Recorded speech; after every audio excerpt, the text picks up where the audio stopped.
Good morning, Fort McMurray, Wood Buffalo, and the rest of the world. You've tuned in to the Mac City Morning Show. I am your host, Elia Pierre, and we're going to start this episode off the same way we start every episode off, with a moment of gratitude. I know you could be doing a million other things with your time, and the fact that you spend it with us truly does mean the world to me. So thank you. On that note, Tanner, hit him with the intro. Whatty up, boss? Welcome to the Mac City Morning Show.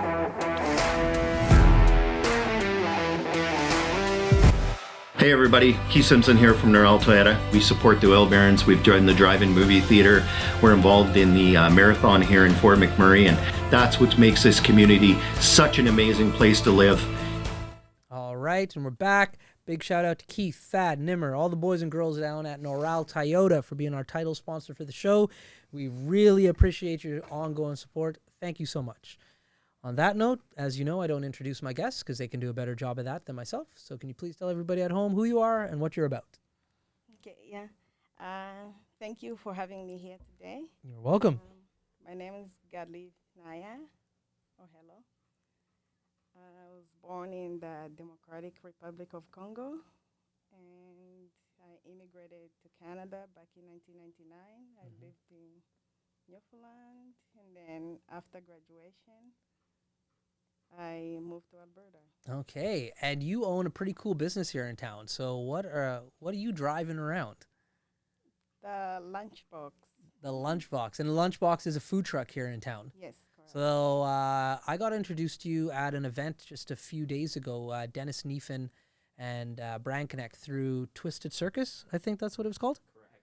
And you guys were parked out in the back, and you were selling food, and a lot of people were lined up. And I know everybody on the inside was super excited. So tell me a little bit about the food truck. So what's it called again? The Lunchbox? Yeah, the Lunchbox. Okay, and so how long have you had the Lunchbox for? I've had the Lunchbox for 2 years now. Okay. Yeah, it's actually inspired by my ex and I had a restaurant back in the day. Okay. Yeah, smoking our own meat. So the Lunchbox is kind of a mixed menu. Okay. Where I'm smoking my own brisket, pulled pork. You had brisket? Yeah. Okay. So you're smoking brisket pulled pork. Okay, Yes. so that's half, and what's the other part of the mix? The other part is Newfoundland. Okay. Now, what is like I've spent a lot of time in Newfoundland, and we're going to talk about your time spent in Newfoundland, but what are the Newfoundland delicacies that you're preparing in the Lunchbox? At the Lunchbox, we do the mess. Okay. And so for the people at home who may not know what the mess is, what does that look like? The mess is home cut fries, and then we top it up with wieners, ground beef, fried onions, Okay. dressing, Okay. cheese curds, and gravy. Wow. Okay. And so what else would be a Newfoundland delicacy? Fries, dressing, and gravy. Yeah. But in particular, at the Lunchbox, I'm Yeah. not selling everything like I would love to. Right. If I was in a restaurant setting, That's right. I would do like Jake's dinner, Right. fish and brews. That's right. Yeah, but at the Lunchbox, it's very minimal. It's a minimal menu because it's a lunchbox. Yes. Like it's a food truck, I should say. Yes. So how many items do you have? Like, is it the same items all the time, or do you rotate through the different things you So serve? I try and stick to the same item all the time because Okay. if I keep rotating, Yeah. it's just gonna be a mess. Right. Go to space. Right. Okay, interesting. So with a food truck, unlike a traditional restaurant, you have wheels and you got to go to different places. Yes. So where in Fort McMurray can people find you? How can people find you? Like, yeah, where do you park the truck usually? Home hardware. Home Hardware. Yeah. Okay, so you're there. What are your operation hours in Home Hardware? 11 to 7. Sometimes we do run in. Sometimes we have customers that message us and say, hey, I can't make it for 7. Can you stay late? Right. So while we're doing our cleanup, we'll still take the orders. Okay. So 11 to 7 weekdays, weekends, like what's 11. Last season, we were open 7 days a week, but this season, we're cutting it down to 5 days a week. okay? We also need a break. That's right. Yeah. So what are the days that you're taking a break on?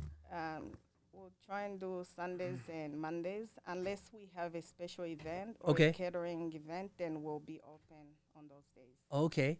And so when you're not at the Home Hardware parking lot, like with Dennis, you were at a different event. Yes. So you do special events. You do drive out to other areas to, like, serve food as well. Yes, we do. Okay. And so how can people reach out to you for that? It's under Jack's Barbecue Express on Facebook. Okay. Yeah. Okay.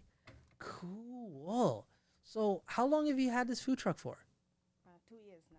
2 years. So I have to assume, and I'm making an assumption, maybe you can tell me I'm wrong.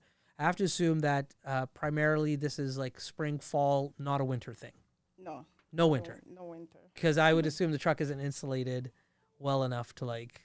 Like, Yeah. in the future, we're planning on rebuilding a little bit better. Yeah. Yeah, because we had people come and say, "Oh, why don't you wrap it in like something beautiful?" But Right. like you have to learn your menu and Right. the way you're operating with that particular menu in order to really make it the way you want to. That's right. So I mean, after last season and then this season, we kind of know what we want to do differently. Right. So as a winter project now coming this fall, we're going to rebuild it the way we want with the Nice. equipment we need in there. Right. Very cool. I was lucky enough at the event that Mandy dragged me into your food truck. So I was able to like come in and just kind of look at what was going on because I've never been in a food truck before. So it was really cool. So thanks for letting me look around. But what I did notice was it's really tight in there. Yes. So like how many people do you have working in the food truck at any given time? Normally 2 to 3, maximum we can go up to 4. With Okay. that size, just 4. Right. Yeah. Okay.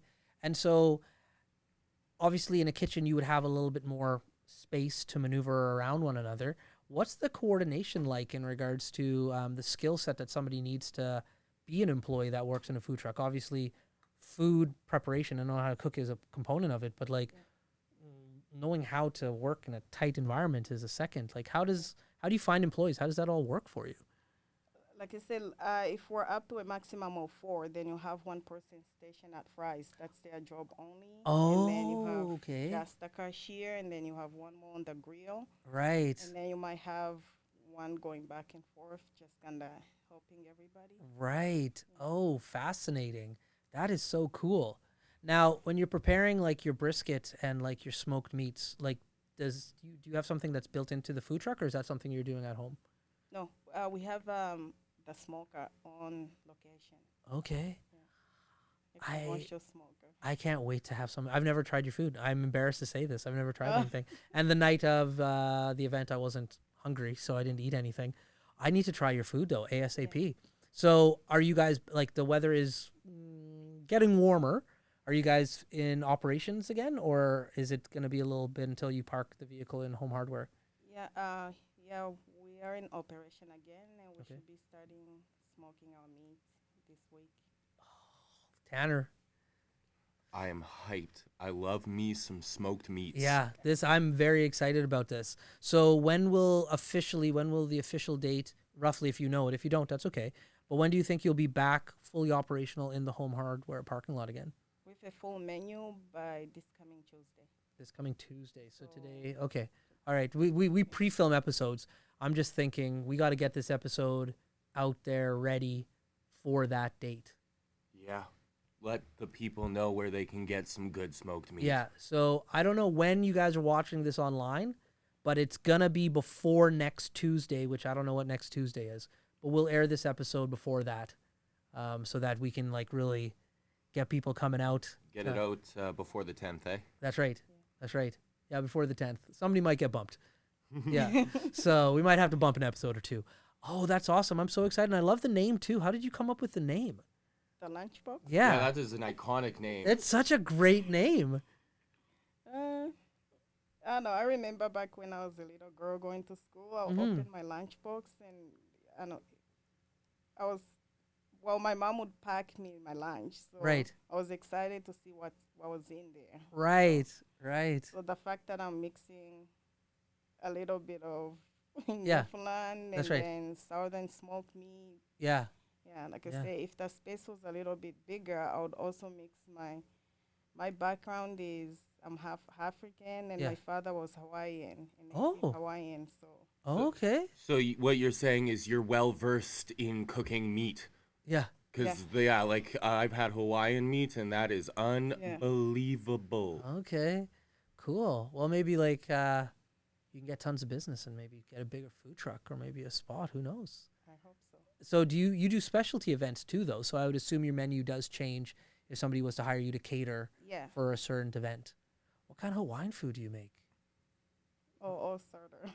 Really? Because like I've been to like okay, I forget what it's called, but for first and foremost, the Hawaiian bread is just like on another level. It's just like a sweet bread. But I ate something. It was just like a bowl of like everything. I don't know what it was called though. Man, it had an egg in it, and it was just like it was. Anyways, Tanner might be able to search that up. Hawaiian bowl. I will see what I can See do. what you can find. But you can cook a bunch of stuff then. Yeah. Okay. Interesting. The gears are turning in my head about like myself and Tanner. Loco Moco? Loco Moco. That's what it was. Yeah. I started when I was 5. I used to watch my mom cook. Yeah. Yeah. Okay. Now, you said something earlier in the show when we weren't recording that blew my mind, and you mentioned it at the beginning of the show. So I was like, "How long have you been in Fort McMurray?" You're like, "Oh, since 2006." I'm like, "Oh, where were you before?" And you're like, "Newfoundland." And I was like, "What? Newfoundland?" So tell me about that. Like, did you grow up in Newfoundland? Did you spend time? Like, what was your duration of time there? Yeah, I spent most of my school years in Newfoundland. So from like what grade to what grade? From grade 6 to grade 12. And what part of Newfoundland did you live in? Deer Lake. Deer Lake, Newfoundland. Okay, right by. Okay, so you had the airport where they fly in. Yeah. Yeah. Okay, I've flown into Deer Lake. I've never stayed in Deer Lake. I usually would just drive up and stay right above in the Glen Mill Inn in Corner Brook. Thank you very much. So I've always flown into Deer Lake, stayed in Corner Brook. What was it like growing up in Newfoundland, and how did you end up in Newfoundland out of all the places in Canada? Yeah, so like I said, I was born in Congo. Yeah. So back in 1994 with the Civil War. Right. Yeah, most of my family members, including my father, was killed. So Oh. I actually just wrote a memoir. Oh, It's okay. actually going to be published, hopefully sometimes this year. Okay, very Yeah. cool. Yeah, so we managed to escape Congo Yeah. through Rwanda, Tanzania, a 3-week journey on foot. Oh my goodness. Yeah, all the way to Malawi. Wow, that's incredible. Yeah. And then from there, you were able to fly to Canada. Then I Yeah, have to assume. in Malawi, my mom ended up getting a job with the United States Red Cross. 'Cause Okay. She was a nurse in the Congo. Okay. So, and my father was actually a politician. So when his co-workers, we had 0 clue. So when Yeah. people were coming in the camp, they're like, they seen how hard she's working. She Mhm. was a kindergarten teacher, 150 students. Right. Then a nurse, a midwife at night when Yeah. the refugees are having babies. So That's she right. was working really hard. Right. So she was inspired by so many organizations such as World Vision and Mhm. other people just coming into the camp. Right. And she pretty much had the choice of where we were going to go. And- Australia, United States, Yeah. Canada, and She picked Canada pick Canada. and Newfoundland. But we didn't pick Newfoundland. No. We had no idea. That's awesome. Listen, I've been to Newfoundland a lot, and the diversity is lacking in Newfoundland. So I would imagine like total culture shock for you guys when you Oh, got yeah. there. Yeah. Listen, I got lots of questions to ask you, but listen, Tanner's been shaking his phone. That means he has his questions ready for the Mac City Minute, so I don't want to take it away from Tanner. So, Tanner, hit her with the Mac City Minute. Oh, we got to talk about the sponsor first. MIB Moving. They helped us move into the building. Big shout out to MIB. Thank you, thank you, thank you. Tanner, Mac City Minute. Alrighty, question number 1. What is your favorite part of serving food to the people of Fort McMurray? I guess every time I serve them, when they really enjoy their food, they come back and they're like, "Oh, that was the best cheeseburger. That was the best brisket sandwich. We don't have a brisket like that in town." That's Yeah. always feeling. Okay. Question number 2. What is a favorite food from your childhood that you still eat now? It makes you think with those questions. I try my best. That I still eat now. Oh, fufu. Okay. Yeah. What's fufu? What's fufu? Yeah. It's made out of corn, kind of like cornmeal. Okay. So, and then I guess you use it as you eat it with your hand. Okay. But you use it like a Like a dip? Like a yeah, dip. like Okay. a dip. You make different sauces to eat it with. Okay. Cool. Question number 3. What is one dish you fell in love with when you first got to Canada? Jigs dinner. Jake's dinner. Okay. Hey, Jake's dinner is Yeah. delicious. Question number 4. What is one dish from the Congo that you like that you think people in Canada would love too?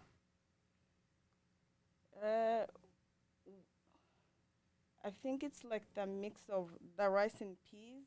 Well, Jamaicans will say it's rice and peas, and I also know there's Cuban, Mexico. We all like the beans with the rice. and- Yeah. Yeah. Yeah. And then with the spicy chicken. Mm-hmm. Yep. Yep. Yeah. That sounds about right. Yeah. And your final question. What is your dream event to serve your food at? My dream event. Yeah. Another hard one. When you say event, what do you mean? Like in Fort McMurray or like globally? Where, like, if you could serve your food out of your truck at any place at any time, what would that be?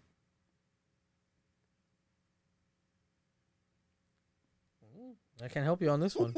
I think you stumped. You can pass if you can't think of anything. Anywhere like Anywhere. within Canada or No, No, whole globally. world. Whole world. No,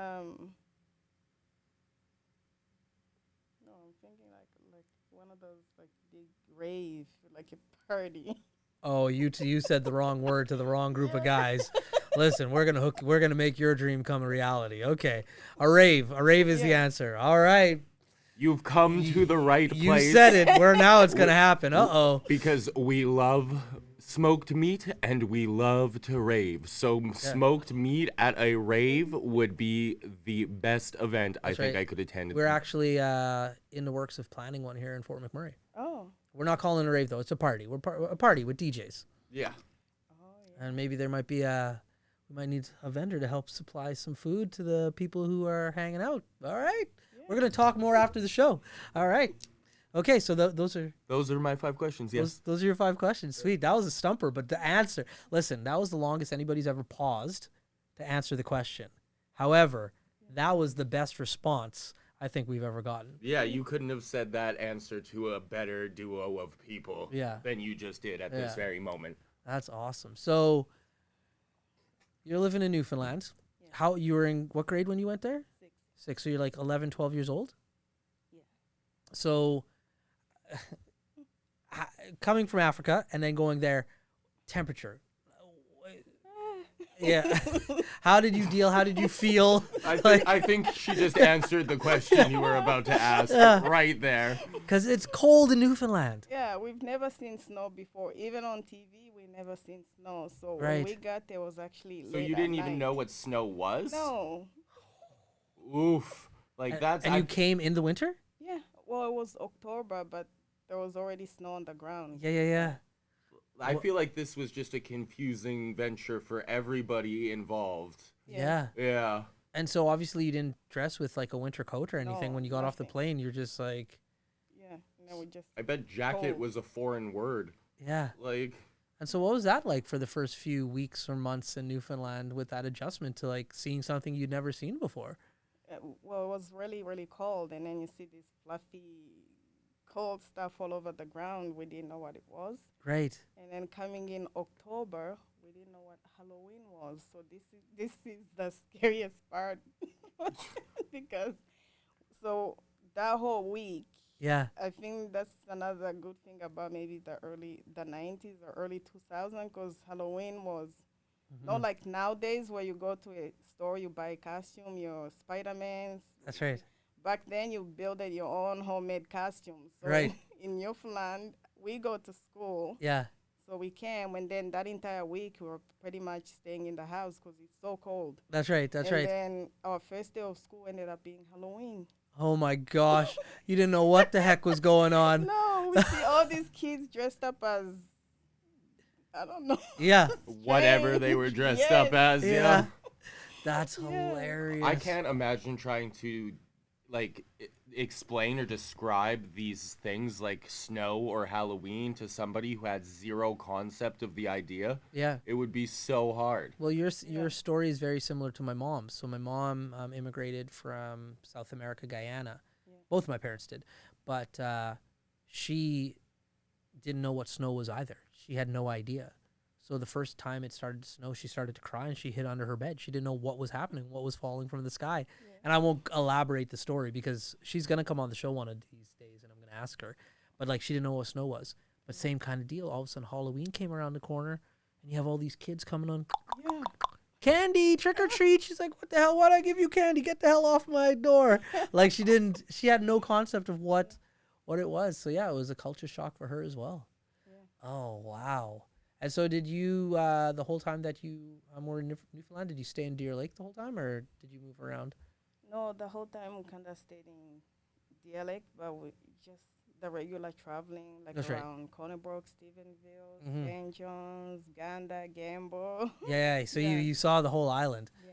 Okay. I love Corner Brook. I think it's one of the most beautiful parts in Canada, maybe even globally. Like from the in the fall with the color of the trees Yeah. changing and like the rolling hills, it's beautiful.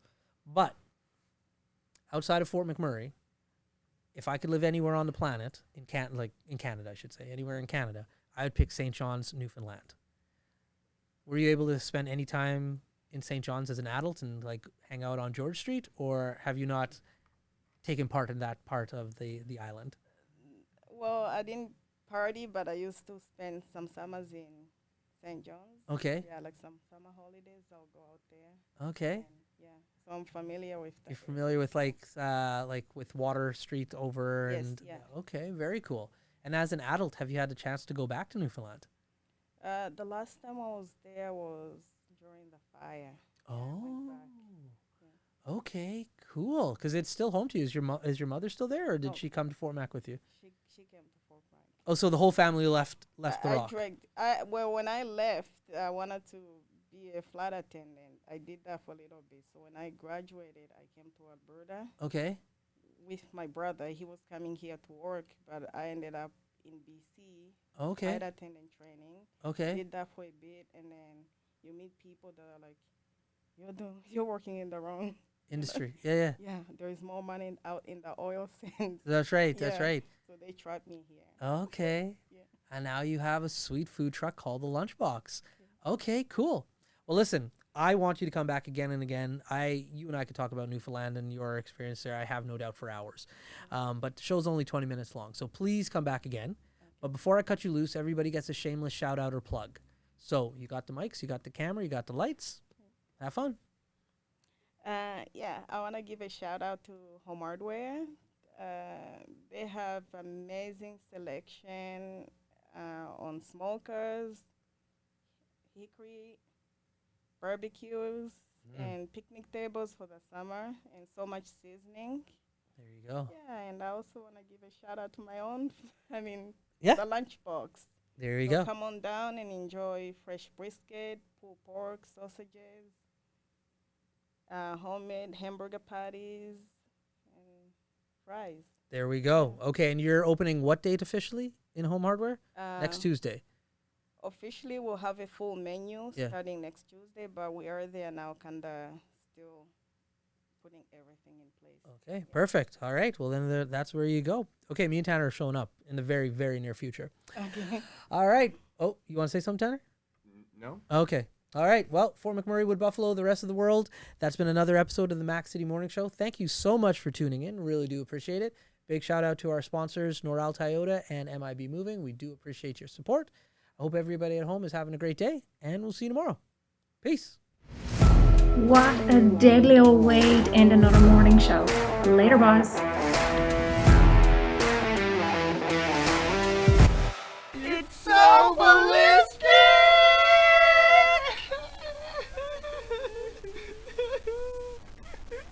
Talk about quenching your ugly thirst.